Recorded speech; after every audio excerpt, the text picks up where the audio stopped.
Welcome to Monarch Moments.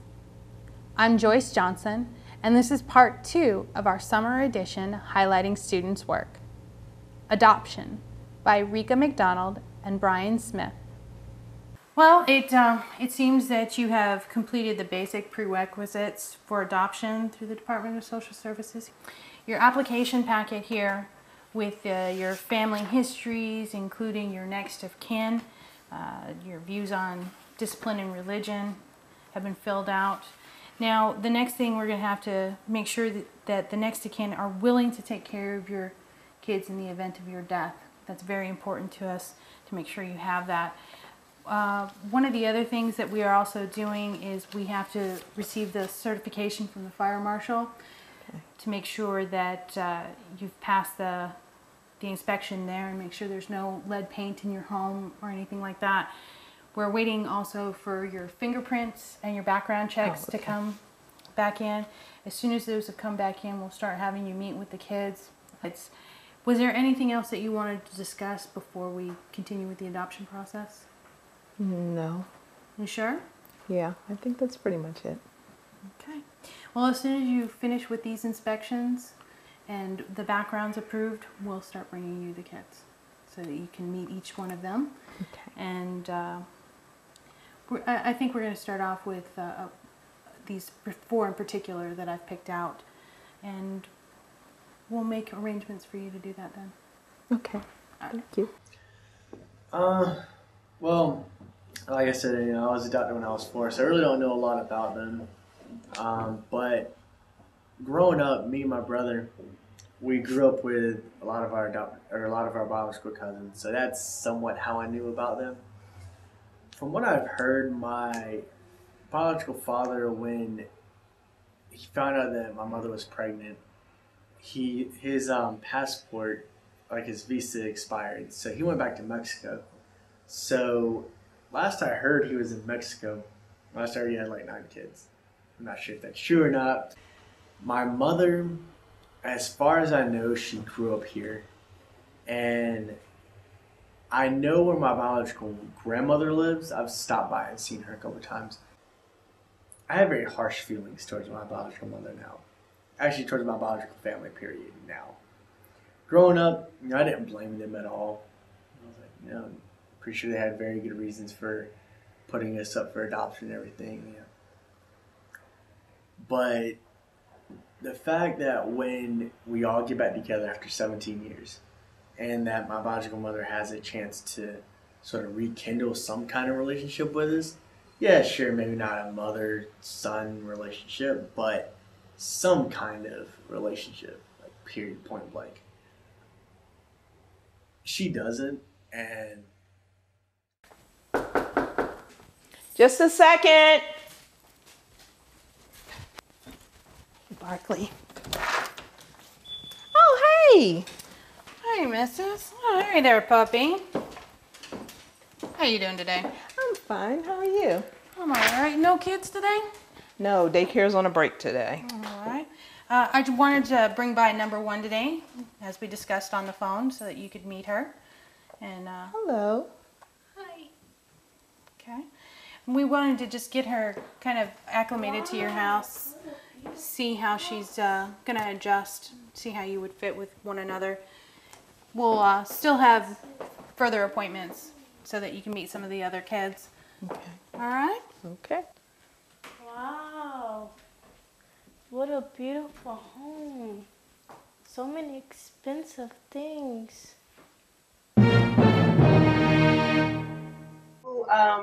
We're here with the Rosser family. Can you guys introduce yourselves?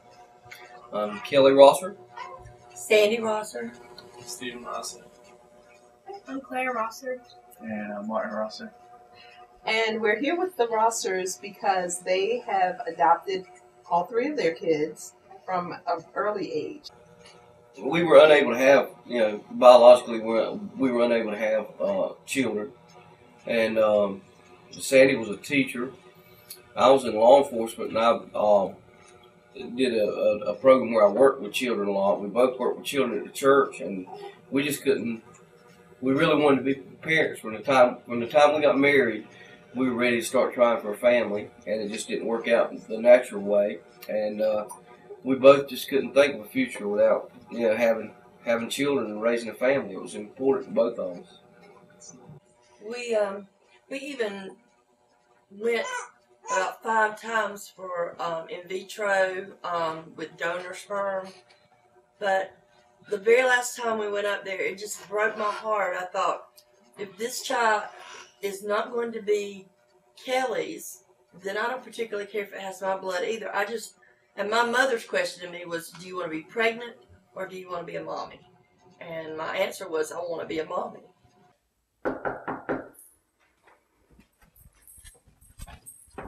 Hey, boy. Come to the door. Well, hello. Come in. Hello, Mrs. This is number 5. I told you about on the phone. Oh, okay. Well, how are you? Good. What do you like to do? You like to ride bikes? Riding a bike is not my thing. Singing and dance is my thing. I make money. Big money. Wow. That's it for her. And so, how old were the kids when you adopted them? Well, we went through the adoption process. Now, you have to go through classes. We went through the classes, and one of the things that they told us during the classes is that if you'll go ahead and get a foster license, sometime you'll get quicker placement because there are children or young babies that they feel sure are going to be placed up for adoption, but they're not yet, able to be placed into adoption because of parental rights. But you can go ahead and start fostering them, and that way you already have them, and then when their parental rights are cleared, you're able to adopt them. So we agreed to be foster parents, and Martin and Stephen, who are biological brothers, they were 4 and 2, and they asked us to foster them. They asked us to foster them for a couple of months before they went to live with they were pretty sure that they were going to go live with a relative in Nebraska. So we agreed to foster them, and it worked out that we were able to, that placement didn't come through in Nebraska, and we were able to adopt them. So they were the first kids that you fostered, and you were fortunate enough to adopt them. We got them the week before Christmas in 19.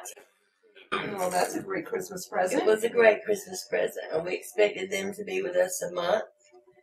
And our social worker kept saying, "Don't get attached." I said, "It's too late.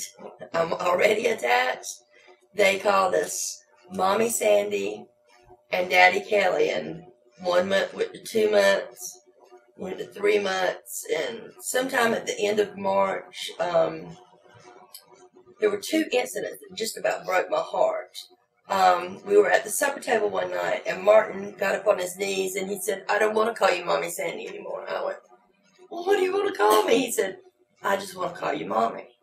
Oh, that's sweet. And Stephen had within probably a week or maybe 2 weeks of that incident, Stephen had a bad nightmare, and he came in where we were sitting in the living room and was sleeping on the couch, and he kept saying, "I don't want to live in a basket. I don't want to live in a basket." And we figured out later that he didn't want to go to Nebraska. And the day before Stephen's 3rd birthday, we got a call. And they said, "We're coming to see you." I called Kelly at work. I said, "Come home. They're going to take the boys." They didn't say that, but I know that's what they're going to do. They made Martin and Stephen go back outside the porch, and they sat side by side. I told them to go play, but they wouldn't go play. With a fenced-in backyard. They sat on the back porch and they held hands. And I listened to them give me this big spiel about, "We're so happy. You don't know what you've done for them." And all I wanted them to do was get it over with. And they said, but the placement in Nebraska did not. And we were just wondering if y'all wanted to adopt them. Now, you don't have to answer right now. You can think about it.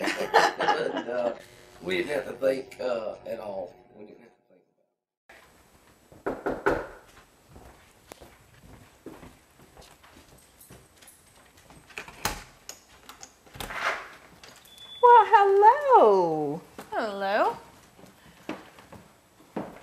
wanted to bring number 12 over here today. Excuse me, puppy. Wanted to bring number 12 over today, like we had talked about. And he's a very sweet boy. Boy? Yes, boy. Madam, I declare my right on this earth to be a man, to be a human being, to be respected as a human being, to be given the rights as a human being in this society, on this earth, in this day, which I intend to bring into existence by any means necessary. Ooh, toys! A lot of people feel like the adoption process is intrusive, like there's too much checking into your home, and people want to know your lifestyle and your income and all your bills and, you know, just everything. And they are kind of discouraged about adopting children. Do you find that was part of the case for you? Well, they are very thorough. Intrusive. They are very thorough, and they do check your background. They check your finances. I don't think. I mean, they basically the home survey didn't bother me that bad. They're not looking for it to be spotless. They're just looking for it to be safe. They want to make sure that it's safe.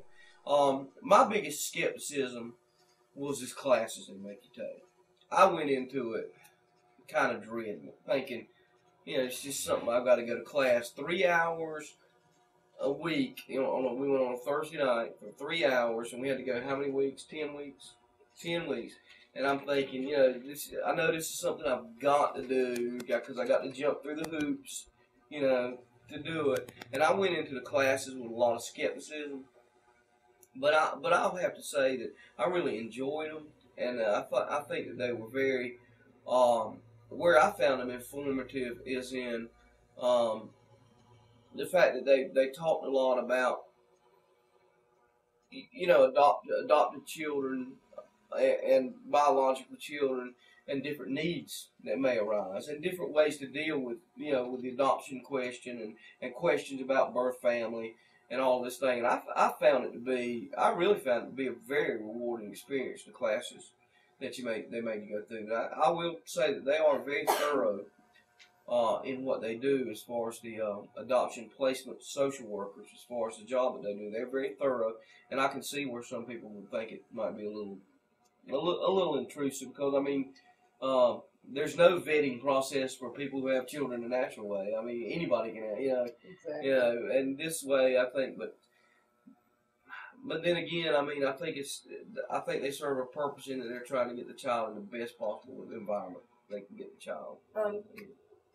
I was a teacher. Kelly was in law enforcement working with some children's programs there. And as a teacher, I was very naive. I thought if you look good, if you look nice, if you were really nice to me, then you're probably a good parent. But you know what? Some of the parents that I had the biggest concerns about were the ones that drove the nicest cars. And so it didn't bother me, them looking into our lives, because I wanted them to find a good fit for us. Because not just any child will fit into just any home. Because if they've been in the foster system for any length of time, they're coming to you with baggage.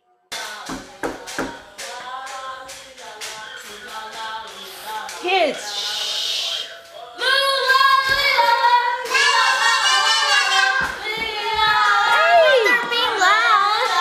Yeah.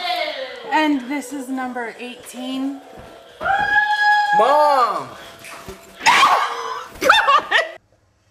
But I mean, like I said, I always tell everybody this, that the past doesn't make the future. Okay, the past makes the present. It's what we do in the present that makes our future. Because the past, it's already gone. We can't change it. We can't help it.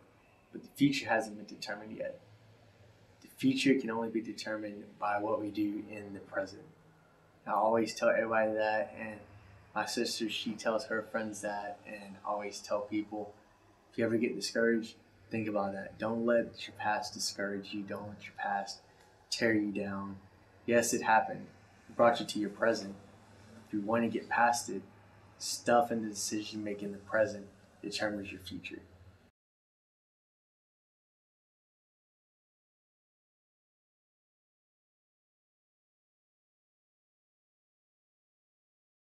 Forgiveness by John Donnelly, Matthew Snowberger, Daquan Major, and Erica Kim.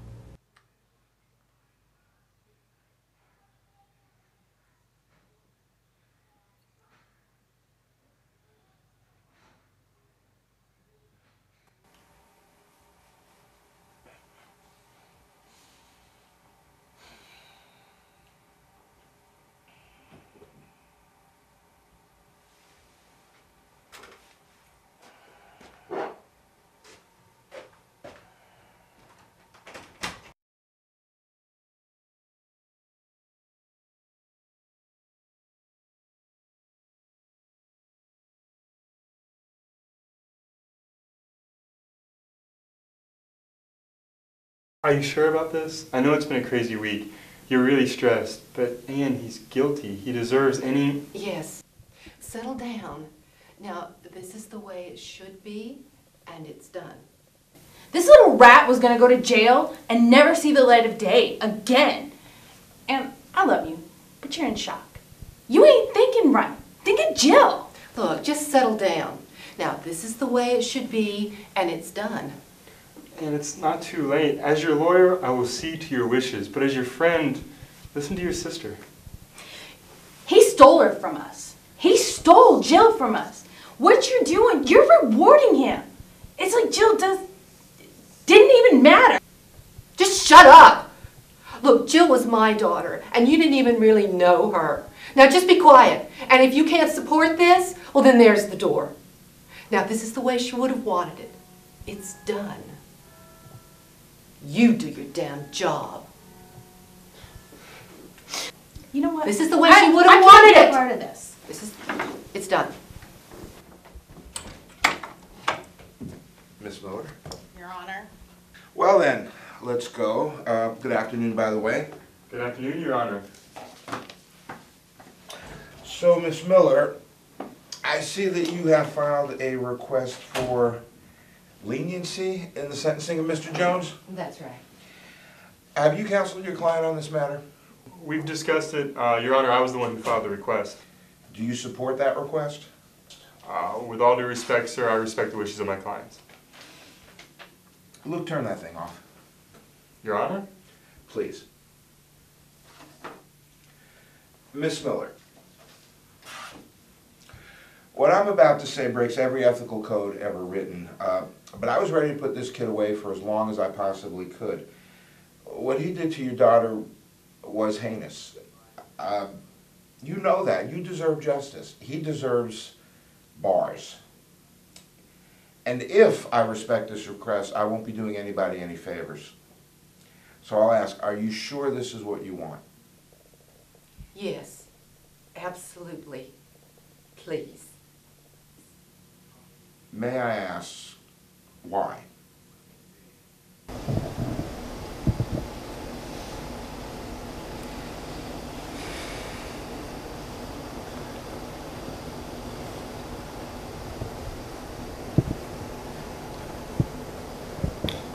I can't even begin to imagine what you're feeling.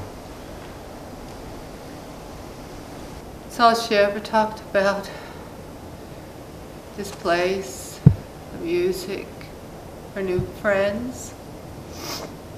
You. Jill was special. You should have seen her. I'm sorry, I didn't mean to. No. I should have been here. I just thought it was a phase. I don't know what I thought.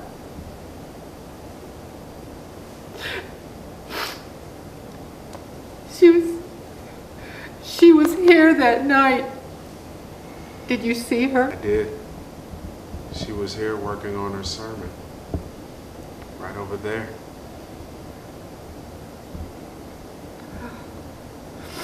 What was she supposed to preach about? And when you stand to pray, forgive whatever you may hold against anyone, so that your heavenly Father may forgive you. Mark 11:25. I try to believe that God has a plan for everything. I try to make sense of it. But we need Jill. It's also senseless. senseless. Forgiveness. If there's anything I can do. He took her from us, Judge. But vengeance is not the answer. Taking him from his mother and his father, well, it's not going to accomplish anything. And, well, I can't honor Jill with hate. She would want us to forgive. And that's what we're going to do. Okay, Luke. I'll certainly take this under advisement. Sentencing is Thursday. I'll see you then. Thank you, Your Honor.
Oh, what?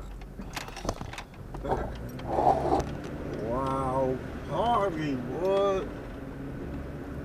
Patrol shots, ghouls, my favorite yak. Oh, shorty was thrown off too. Everybody was wasted. I quit drinking so much too.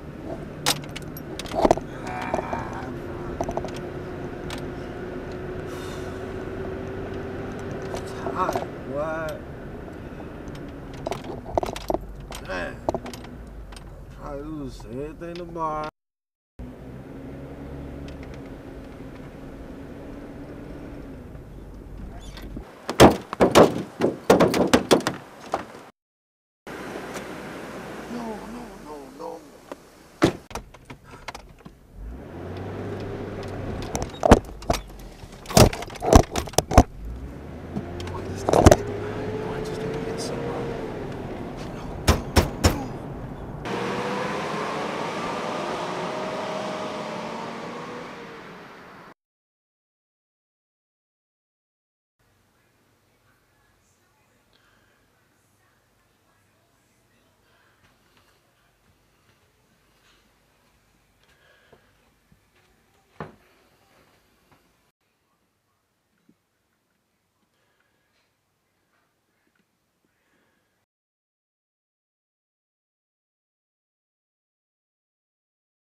Welcome to Vander, North Carolina. This small southern town seems typical, but it is home to a legend.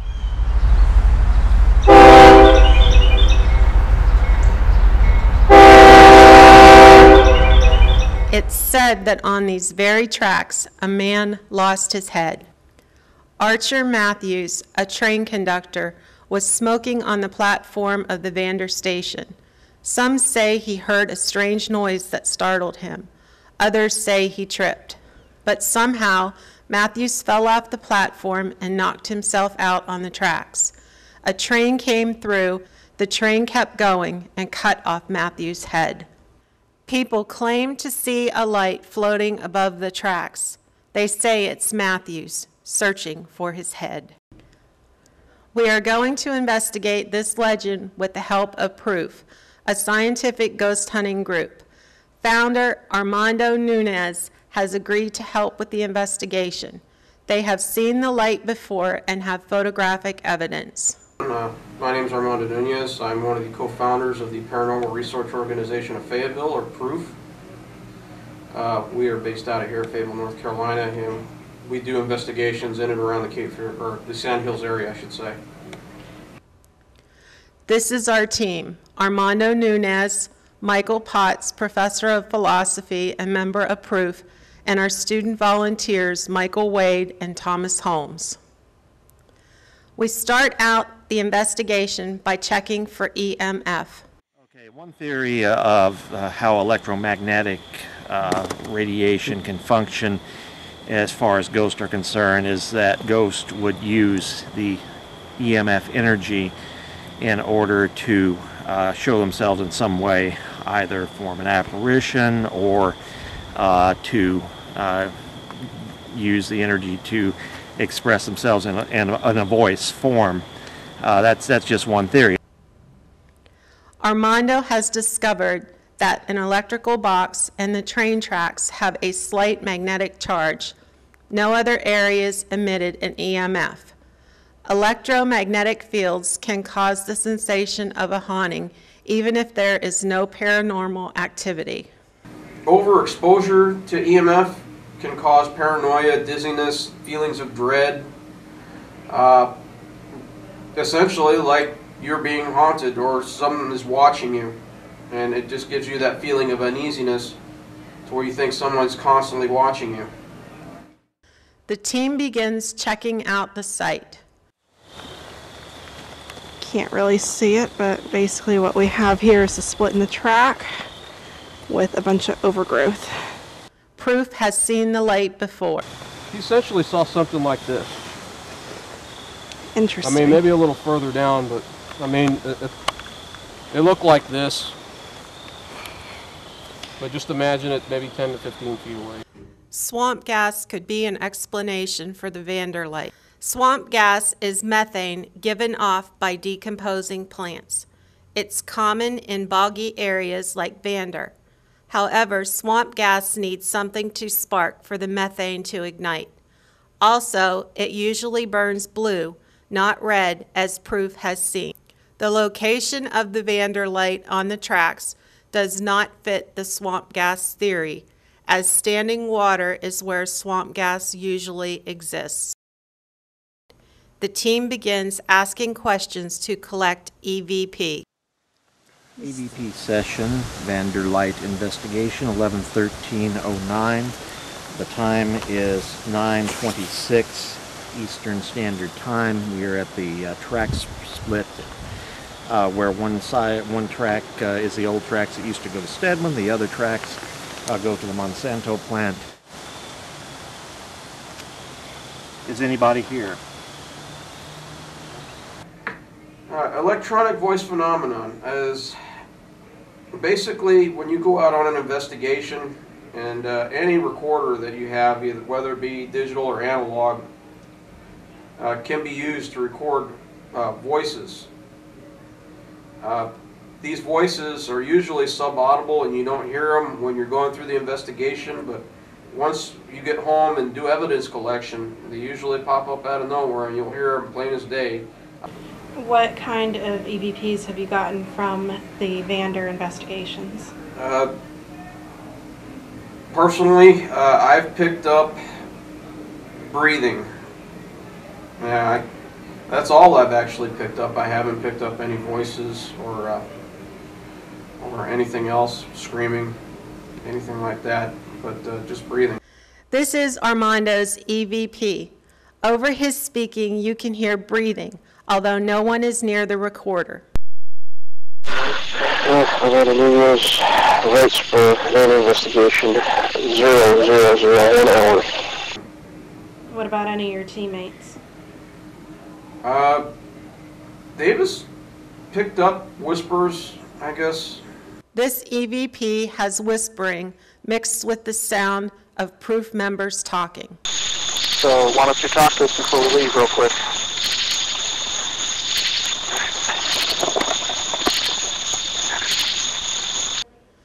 A possible explanation for the light is misidentification of lights through the trees, as seen here. Lights from cars, homes, and Cape Fear High School can be seen through the trees. The team sees a white light through the trees.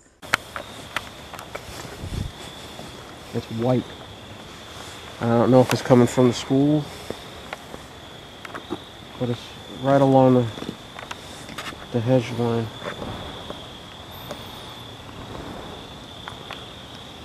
Right here. If you keep shifting back and forth, you can actually see it. It wasn't the Vanderlight, just illumination from the school's football field. On their first investigation, proof saw a red light. Looking towards the north, I could see a red light which looked like an orb-like light, almost like what you would see on the top of, say, an antenna tower, except it was lower to the ground and it was steady. How did it move? Essentially, it moved from my field of view. So basically what it was doing from my position, it was heading north. And I think that's when the other founder, Tom, had picked it up and tried to chase it. So is the light a ghost? No one knows for sure. Until I get something concrete, I wouldn't really call it haunted. Basically, those of us that have proof there, we're scientifically based, so we're going to rule out the normal stuff first before we call it paranormal.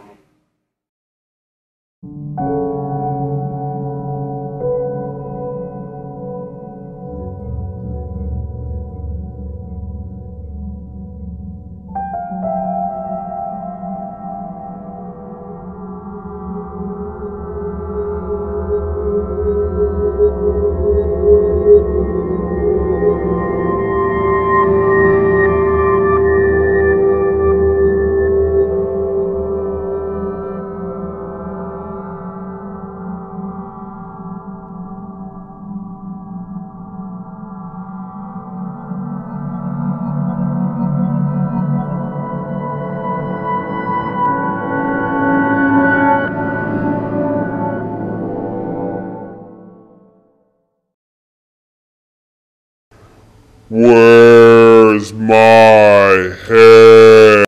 Thank you for watching our final installment highlighting students' work this summer. Welcome back to the semester.